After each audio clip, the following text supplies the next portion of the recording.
Because to realize something, that something is happening here, something more than me is happening here. I can be without a thought.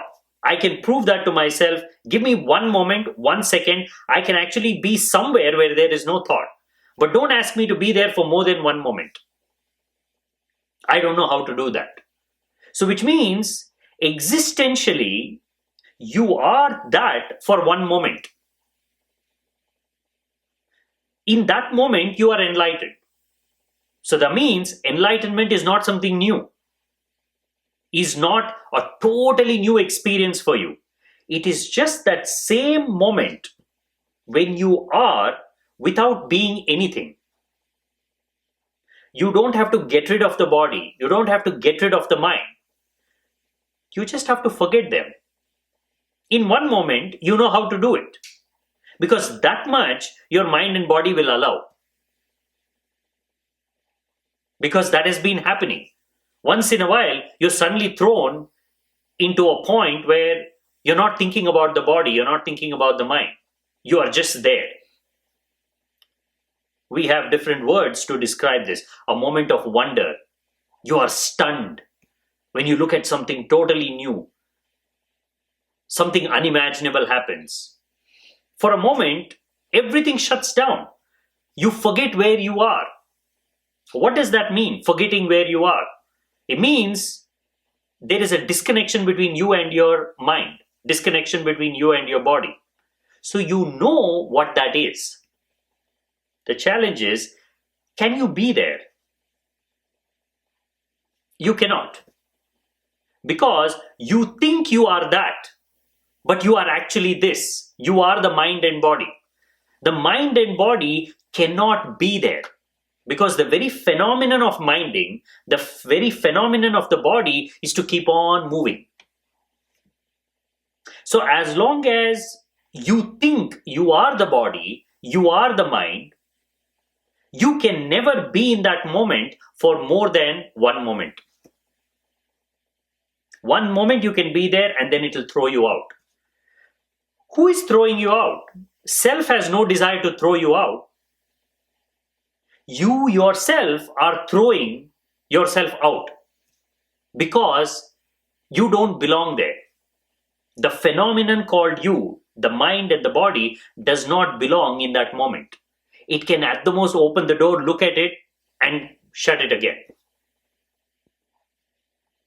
That is why, because you are already that, the problem is only of staying there long enough for you to experience it as you. It is a process of negation.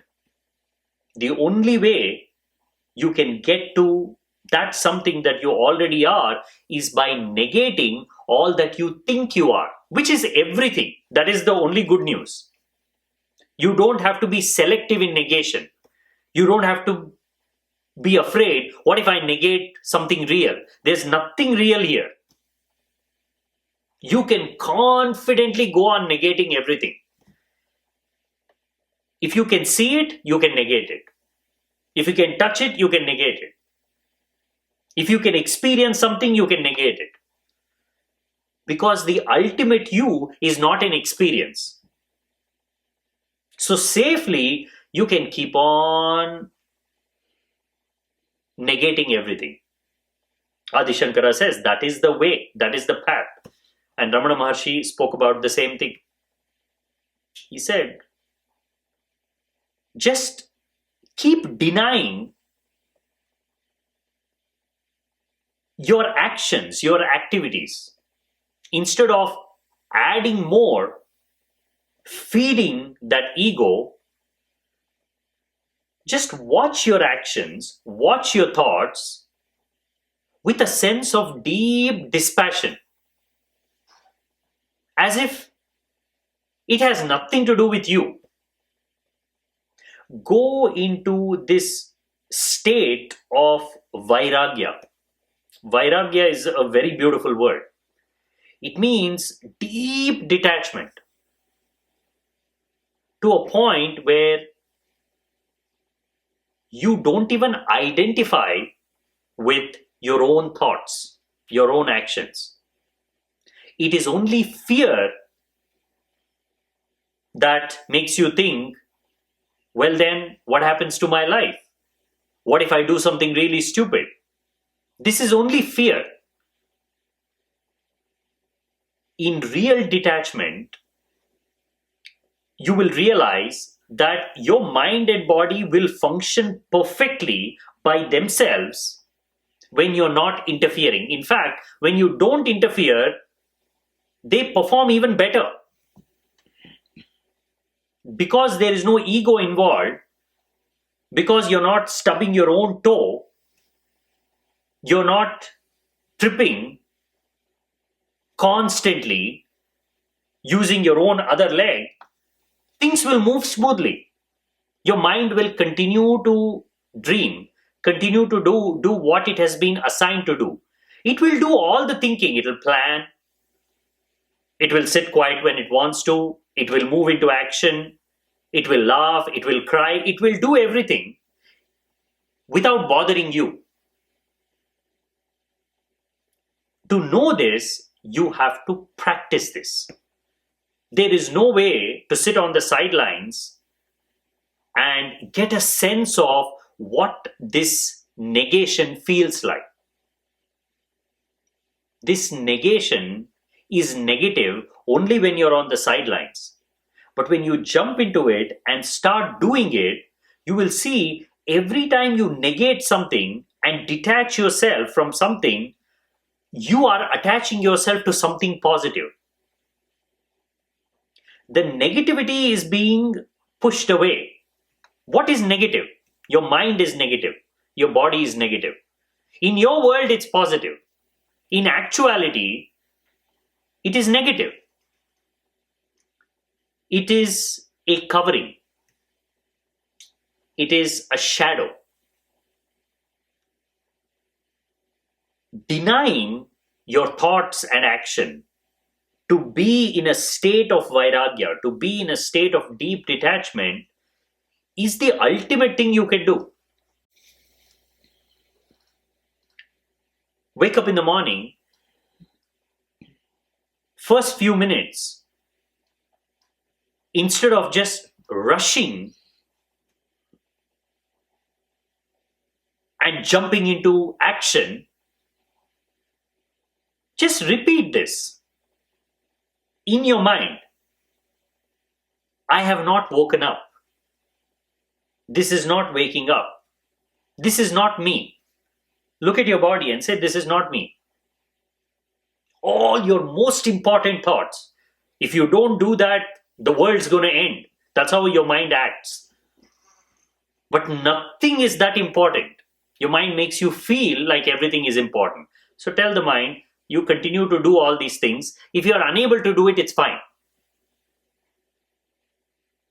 It's only fear that makes you think, oh, if I don't forcefully tell my mind to do all these things, it'll go and sit in one corner, rot and disappear. If it was that easy, then millions of people would have become enlightened. If it is so easy to shut the mind down, even if you are saying this again and again and again, still you will see how far the mind stretches. Even when it is 1,000,000 miles away, it can still have control over you in some way. That is how powerful the mind is. Because you don't know all these things, you fear it. So you just start and say, this is not me. Deny the mind, deny the body. For a few days, it will feel like idiotic. What is the point? But slowly, something begins to change. A day will come when you will wake up with a totally different sense and idea of waking up. Something is not bothering you about this phenomenon of waking up, while the rest of the world is waking up with a sense of anxiety, with a sense of fear, with a sense of wanting to do something. You wake up with a deep sense of detachment. Sometimes even a sense of excitement. I want to see what this mind is going to do today. I want to see what this body is going to do. Because they will do something whether you want it or not. It's great fun to sit on the sidelines and just watch them do. Then you can watch everything. You can watch happiness. You can watch suffering. You can watch your own life as if it is not yours. It will happen. Negation is a very powerful thing. Initially, the mind will just repeat it like a word, as an idea. Slowly, it will start seeping in. It will start reflecting in the nature of the mind. Slowly, the mind will begin to do things without asking you, without dragging you. See, as of now, what is the problem? When your mind is suffering, you are suffering. There is no separation at all. Forget about the suffering of the body. Suffering of the body is momentary. Let's say there's some pain. As long as the pain is there, you have to be there. So you are dragged into the situation. Pain of the body is fine. But why are you necessary for the pain of the mind? Mind is trying to accomplish something because it is incompleteness. It is always trying to finish something. It is always in the middle of an uncompleted project. That's what the mind is. Now, when it is disappointed, when it is unable to experience the joy of completion, when it is afraid, alone in one corner, why should it drag you? Think about it. For 30 minutes, you've been trying to do something. At the end of 30 minutes, you realize you cannot get this done. There is this deep sinking feeling. That's when you come in the most. For 30 minutes, where were you? You simply left the mind to do whatever it wants to do. You did not interfere. It was a process. But when the results are being announced, that's when you come. So you are not suffering the activities of the mind. You're not suffering the delusion of the mind. You are suffering the result. You are suffering at the end of a particular action. That's what detachment does. Practicing detachment is to not get involved at that moment when the result is being announced. Well, you are involved in the task. I have given you all the knowledge, all the education. I've given you internet. I've given you the body. I've given you all the things. If you're still unable to accomplish something, why are you dragging me? What else can I do? I am just aliveness. I'm just consciousness. I can only see what you're doing. I cannot do what you're doing. Think about it. There's not a single task that you can do, your mind can do. And vice versa. Your mind cannot do what you can do. You can sit quiet. Your mind cannot sit quiet. When you're walking, you can suddenly stop and stay still. Your mind cannot stay still. You can experience bliss. You can experience emptiness. Your mind cannot experience any of this. Similarly, you should not be experiencing pain, suffering, disappointment, anger, fear, which is the domain of the mind. All these belong to the mind. The question is, why are you being dragged? Because of the ego. Because of attachment. When something goes wrong, your ego jumps in. Maybe there is something wrong with me. When something goes right, the ego jumps in. I did it. Only I can do it. Nobody in the world can do this. I knew I would do this. Stop all that. No, that's where you're feeding the ego. It's not the action that is the problem. It is not dreaming. It's not desiring. It's all just happening. like clouds moving in your sky. Why are you bothered about the clouds? The problem is when a particular type of cloud passes, you jump on it to take credit or to question or complain. And when you jump on it, what do you realize? It isn't real. You cannot hold on to it. That fall is what you experience as pain, as suffering. And this cycle keeps on going. Your mind does a few things. At the end, it brings you the report card. If it has done something good, you take credit. If it has failed, you blame yourself. This goes on again and again and again. What is the problem in realizing the true nature of your being? The problem is there is no detachment. And there is also deep fear of detachment. You think detachment means not being in control of life. This is a fundamental misunderstanding of what life is. Detachment brings more control because you are interfering less. Mind does not need controlling from outside.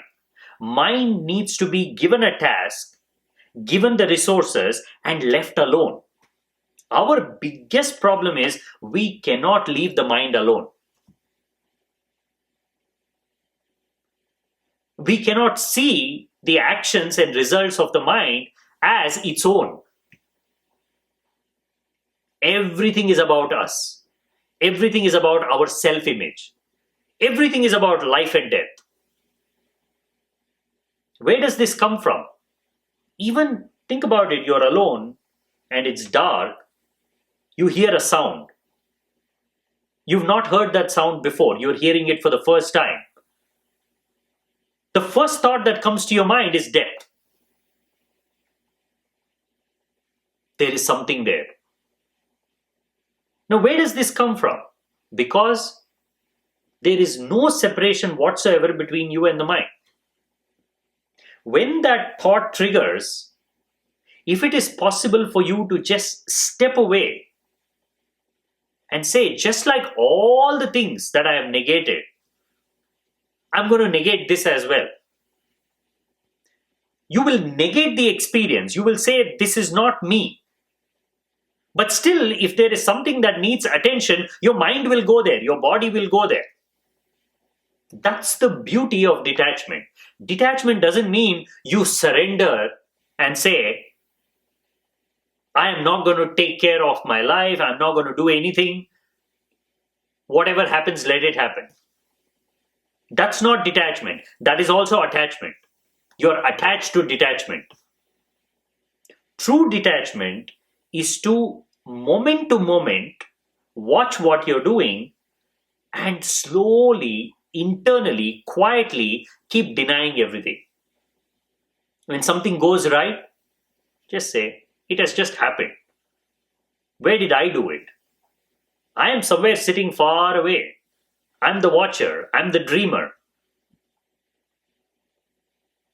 There are some nice colors. There are some beautiful things happening in the mind. Why should I take credit for it? That's how the mind oscillates. Why do you watch the mind? Why do you jump in at a critical moment of decision? Because you are expecting a reward for the ego. That's why you are watching. Detachment happens mysteriously when you're not attached to pleasure, when you're not attached to accomplishments, when you're not attached to taking credit. You will not be attached to suffering as well. You will not be attached to pain as well. It automatically subsides. That's what being in the moment is. Just deny everything that you are experiencing without an exception. Your mind, your body, the world, its experiences. Just watch it as if it is happening, like as if you're watching a movie. No matter how intensely you're involved in the movie, when you know that it's actually causing some physical discomfort, you don't like it, you know how to turn off, you know how to switch off. It's the same. You will not go and tear the screen in anger and frustration that I was expecting this to happen, this did not happen. But we do that with life all the time. We are constantly tearing the screen. Detachment is the complete path. That's why the sutra. This is not so, because the scripture negates all attributes. You cannot talk about Brahman, you cannot think about that. You cannot even conceptualize it because it is beyond all conceptions. When it is beyond, it is beyond. There's no need to even say it is something mysterious, it is otherworldly, it is transcendental. You just don't know. As they say, what is a UFO?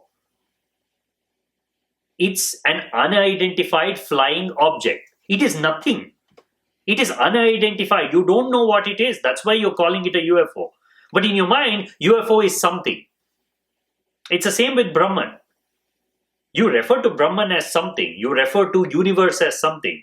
You refer to enlightenment as something. But basically, it's unidentified. You don't know what that is. To get to something that you have no idea of, the only thing that you can do is negate what you know. What you know is your mind. What you know is your body. What you know is action. What you know is a thought. Keep negating it. Keep detaching yourself from it. As long as there is a cause, due to the negation of such causes in the state of liberation, we are stuck in a world of cause and effect. Detachment is to stay above and beyond all cause and effect. When something happens, whether it's good or bad, in a detached state, you are not attributing you as the cause of that action. You are not the cause, you are not the doer. That's the most important thing that happens in detachment. Cause and effect become independent of you. Life becomes a manifestation of the mind. Death also is the manifestation of the mind. Life and death are not something that is happening to you. It is something that you are watching. Now, you're watching life. Someday you will watch your death. That is it. Cause and effect do not stem from the self. Mind itself is the seat of cause and effect. You just dig around a little bit in the mind, you will find a cause for your action. You don't have to go outside the mind. Your mind itself generates the necessary cause. Sometimes you cannot even see the effect. You only see a cause. You move from one cause to another. For example, life. Life is a cause. Death is the effect. If there is no life, how can there be such a thing as death? Life is the direct cause of death. And yet, we see life as complete. We do not see death as being a part of it. For us, the effect is hidden. Only the cause is visible.